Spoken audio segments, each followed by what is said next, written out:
Si alguien nos está escuchando y tiene muchísimo estrés en el trabajo o lo que sea que le está ocurriendo, si incorpora, por ejemplo, meditación, Sin duda, yoga y tal. no, claro, ten en cuenta que en los últimos 30 años se ha investigado mucho en el entorno médico y ya con tecnologías muy sofisticadas, como por ejemplo, el practicar 20 minutos al día, que puedes dividirlos, ¿no? 20 minutos al día durante 5 días a la semana en un periodo de 4 semanas, ya se observan incluso cambios físicos en el cerebro y cambios en el sistema inmune. Es decir, tengamos en cuenta que el organismo humano está tan extraordinariamente bien hecho que a nada que le des una posibilidad de que se recupere, lo va a hacer. Lo que pasa es que no le damos ni una posibilidad. Es decir, cuando físicamente podemos salir de ese estrés, mentalmente seguimos. Tú fíjate, las personas mejor que se van de vacaciones.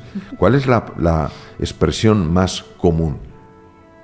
Todavía no he desconectado. Todavía no he desconectado. Sí, es verdad. Todavía no he desconectado. Si físicamente ya no estás, por ejemplo, en el trabajo, no he desconectado. ¿Pero por qué no has desconectado si físicamente se has desconectado? Porque mentalmente no has desconectado. Fíjate, yo tenía un amigo que, lo digo porque el hombre falleció, y tenía un amigo que, se iba a vacaciones y no le mandaban emails, y entonces él escribió, bueno, no me mandéis ningún email en sus vacaciones, no, porque está de vacaciones. Y un momento que se angustió tanto y fue a la empresa a ver si todo iba bien. Dice, no me está mandando email.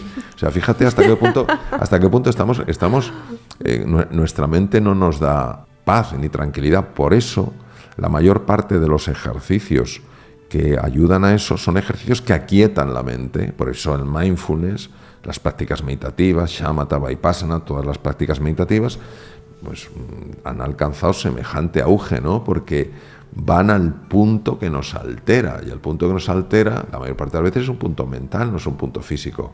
Sé, Mario, que tú, estabas especializado en todo el sistema digestivo. Cirugía ¿verdad? general y aparato digestivo, sí. Y sé que, claro, pudiste comprobar de primera mano que estaba como muy unido. Bueno, te quería preguntar si puedes compartir el caso de Margarita. Sí, claro que sí.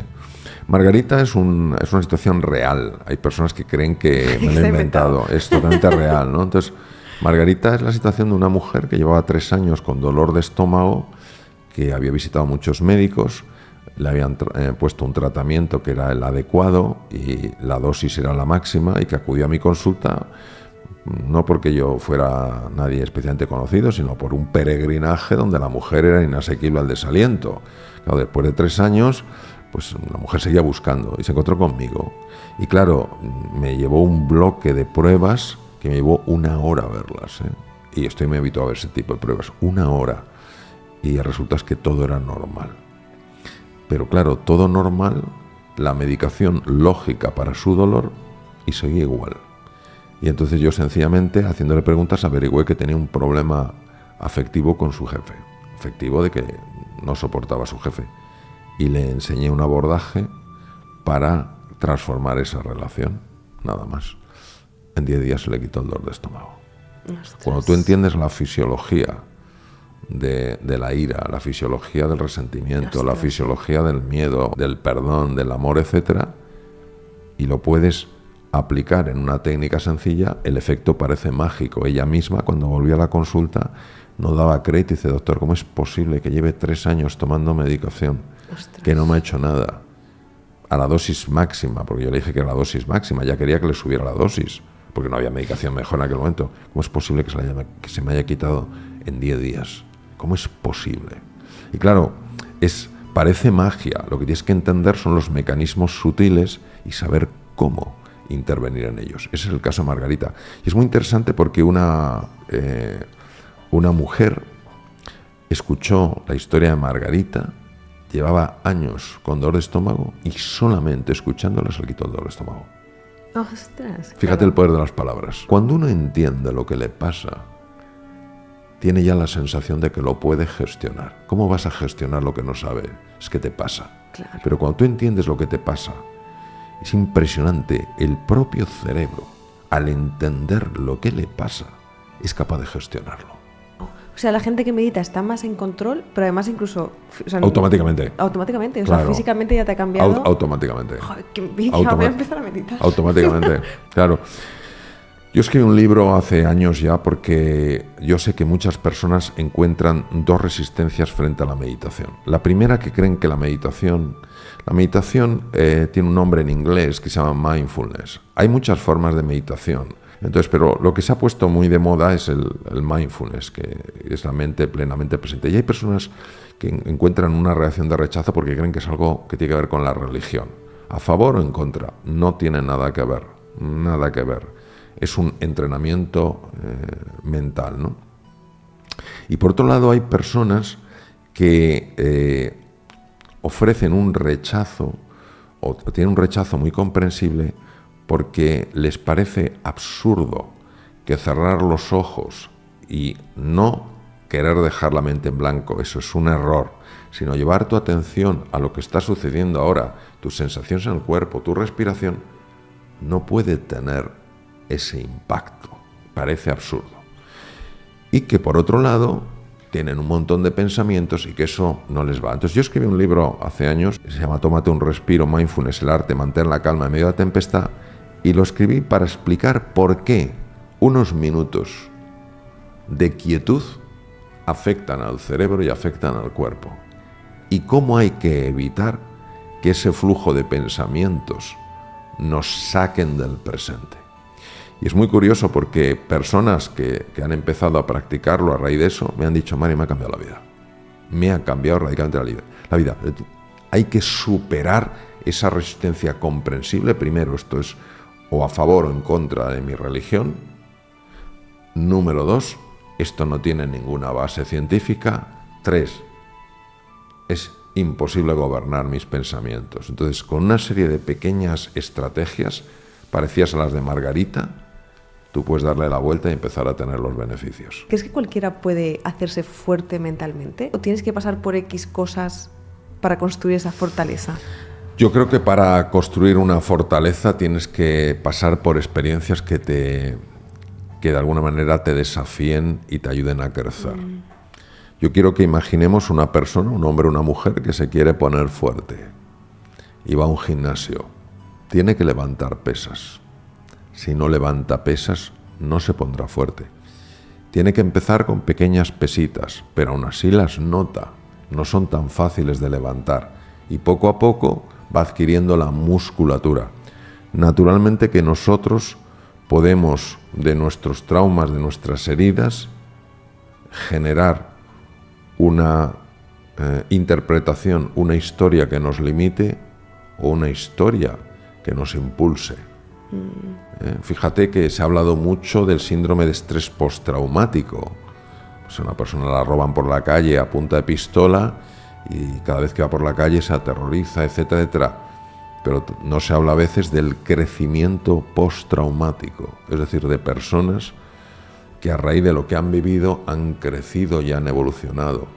Es decir, que lógicamente nuestro crecimiento tiene que ver con la experiencia, la vivencia de que somos capaces de superar pruebas. Y por eso todo ser humano, claro que puede superar pruebas, claro que puede recuperarse, claro que pasará por momentos de dificultad y por momentos de llanto, pero ese es el comienzo, ese no es el final. Es buenísimo, Mario, qué gusto ser tú. Respondes a todo tan bien, da un gusto escucharte. Bueno, muchas gracias. Será que haces preguntas muy buenas. A mí me sale fácil la respuesta, porque la respuesta depende de la pregunta que te hagan. Mario, y tú ahora mismo con todo lo que has vivido, con todo lo que sabes, ¿a veces también te sientes estresado o no? Por supuesto. ¿Sí? ¿Cómo haces tú para...? Por supuesto. Mira, una de las cosas que a mí me gusta transmitir es que soy un compañero de aventura y de fatiga. No soy ningún maestro, no soy ningún ente iluminado, no soy ningún ser superior, como es obvio, pero por si acaso alguien se confunde. Yo soy un compañero de fatigas, tal vez que llevo más años en este campo y que quizás he acumulado algunas experiencias, unas vivencias interesantes. Claro que tengo mis momentos, lo que pasa es que también tengo mis recursos. Claro que tengo mis momentos y tengo que aceptar, por un lado, mi fragilidad humana y por otro lado, tengo que recordar mi grandeza. Si se queda en la fragilidad solo, se desmorona. Si se queda solo en la grandeza, se convierte en una persona arrogante.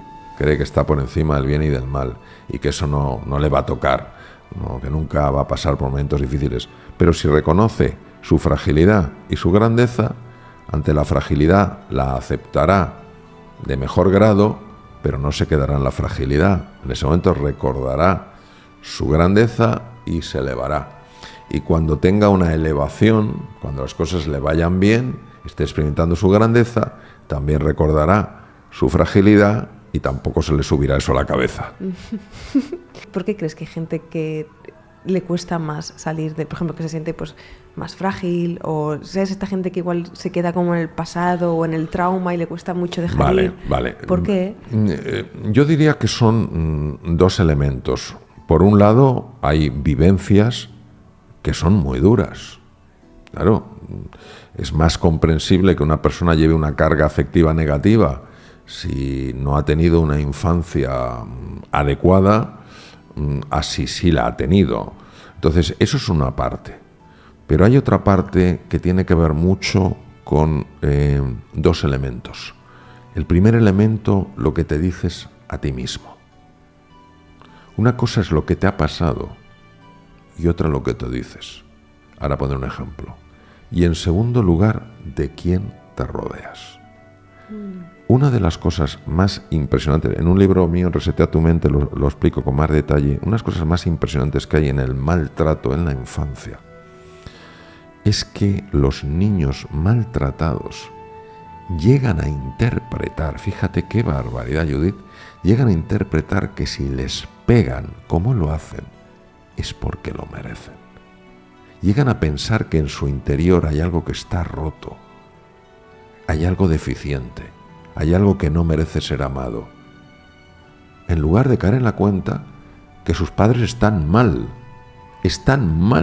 No digo que sean malos, están mal. Entonces fíjate esa historia que se cuentan y que se acaban creyendo porque se la cuentan. Entonces lo primero es, para reescribir la historia, contarte una nueva historia. Yo soy un ser extraordinario, un ser absolutamente válido y digno de amor. He estado en un entorno que no estaban bien y no han sabido apreciarlo. Hubo una época en la que los diamantes no eran valorados. Los diamantes, hace muchísimos años, no eran valorados. Hay cosas curiosas, como si fuera un pedazo de vidrio. Fíjate hoy en día lo que puede costar un diamante. Claro, entonces cuando uno entiende eso, se da cuenta de que es un diamante que no fue valorado, es distinto a yo no valgo. Eso número uno. Y número dos, muy importante, las personas de las que te rodeas. Porque si no te rodeas de las personas adecuadas, no van a favorecer que salga lo mejor de ti. Si te rodeas de personas que creen en ti y en tu potencial, eso va a suceder, va a salir eso. Entonces, yo te diría eso, reescribir la historia implica reinterpretar la historia. Saber perdonar, no la maldad, sino la ignorancia. Saberte querer, no por lo que hiciste o dejaste de hacer, sino por lo que eres. Y rodearte de personas que valgan la pena en tu viaje.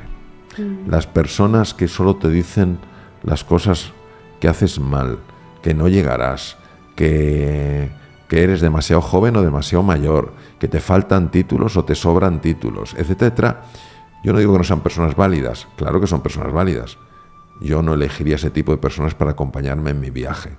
Todos sabemos que cuando tú haces un viaje, a donde sea, lo más importante no es a dónde vas, sino con quién vas.